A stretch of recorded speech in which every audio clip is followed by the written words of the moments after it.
자, 이제 영어로는 이제 트랜스제너레이셔널 패밀리 테라피라고 해서 다세대적 가족 치료라고 해요. 그래서 머레이 보엔이라는 분이 지금 사진을 보시면 알겠지만 이제 이분이 이거를 만드신 분이에요. 그래서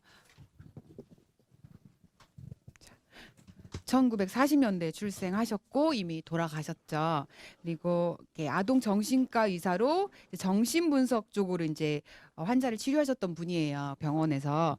근데 이제 이분의 그 스토리가 되게 중요하죠. 왜냐하면 이분 정신과에서 대부분 이 당시에 정신분열을 이제 많이 보는 거예요. 그 조현병이라고 하죠. 이런 환자들이 오면 이제 치료를 하고 해서 집으로 돌려보내고.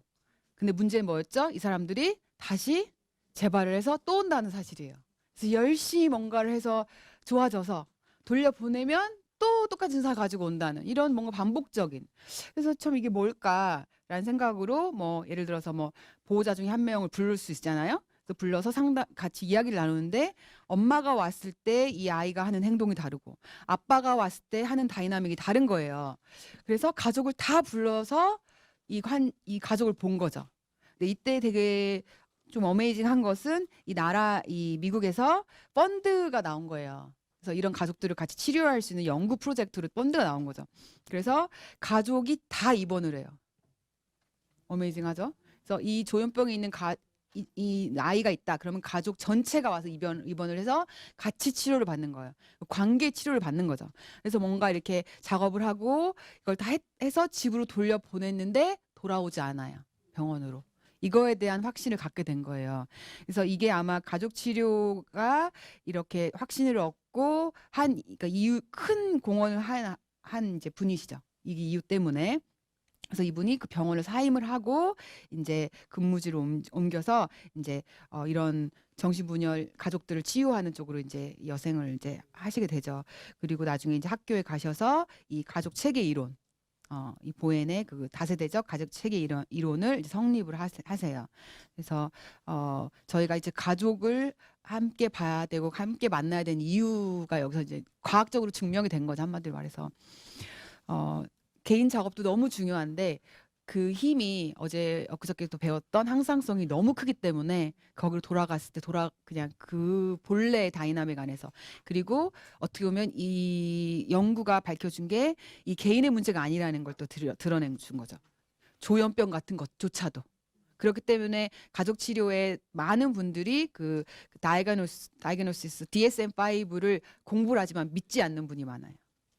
그리고 사실 요번에 최근에도 드러났죠. 이게 과학적인 근거가 거의 없다라는 어떤 증명도 나올 정도로 뭐 하긴 하는데 어쨌든 알고 가지만 그것 때문에 이 사람을 그 레이블을 붙여서 이 사람은 조현병 환자, 이 사람은 뭐 이렇게 말하지 않는 이유가 이 연구 같은 이런 걸 통해서 그 사람에서 가족으로 와서 다 치유가 됐더니 이게 더 이상 나타나지 않는 건 이 사람이 환자가 아닌 거죠.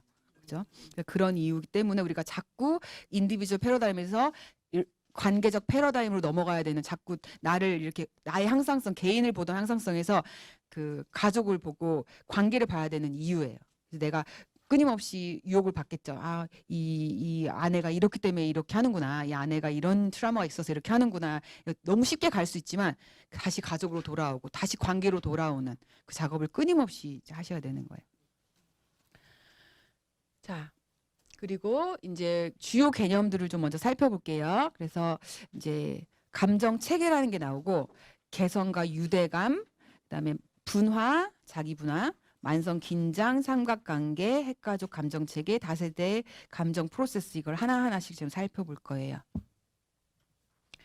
자, 감정 체계. 그러니까 가족 체계에서는 그 체계 안에 일어나는 것들을 말했고 구조적 가족 치료에서는 가족 구제가 문제 말했잖아요. 그래서 구조가 잘 성립이 돼야 되고 어제 배운 사티어에서는 감정적인 것, 그다음에 의사소통의 문제, 자존감의 문제, 이 문제가 해결이 돼야지 가족의 문제가 해결되는 거잖아요. 그래서 이 안에서 그 보혜는 감정 체계를 되게 중요하게 생각해요. 그러니까 그 인간의 행동과 감정과 증상들에 영향을 주는 게 뭐냐? 감정 체계다라고 말하고 있어요. 감정 체계를 우리는 살펴봐야 되고 이게 어떻게 증상과 우리 행동과 관계에 영향을 미치는지를 보는 게 감정의 체계예요. 감정과는 또 달라요. 감정의 체계를 보는데 이 감정 체계를 한마디로 그냥 표현하자면 좀 복잡하게 설명할 수도 있지만 좀 이렇게 감정적인 반응이면서 자동적인 반응이에요.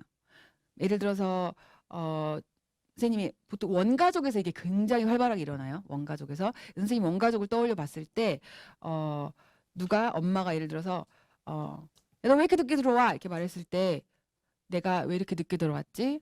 내가 이렇게 해서 엄마에게 화나는 거는 이렇기 때문이야. 그렇기 때문에 나는 엄마한테 이렇게 말을 해야지라고 생각하시는 분 계세요? 아 이게 뭐가 늦어? 바로 정말 1초도 안 걸리잖아요. 제 친구 때문에 이제 너무 웃었던 건데 제가 이제 아기가 1년 6개월밖에 안 되다 보니까 대화를 이제 하고 싶은데 아직 안 되잖아요. 제 친구 애들은 10살 막 이렇게 됐단 말이에요. 12살 막 그러면은 넌 좋겠다. 야, 너의 대화가 되잖아. 그러면 좋지. 근데 어느 순간에 이제 애들이 이렇게 뭘 말하면은 뭐 그런데요. 그래갖고 뭐 그럴 수도 있지라고 이제 하고 있는데 그때 이제 아이들이 이제 다 저희 집에 와서 이제 아기를 본다고 왔는데 그 아기들도 그 10살짜리 애들도 온 거예요.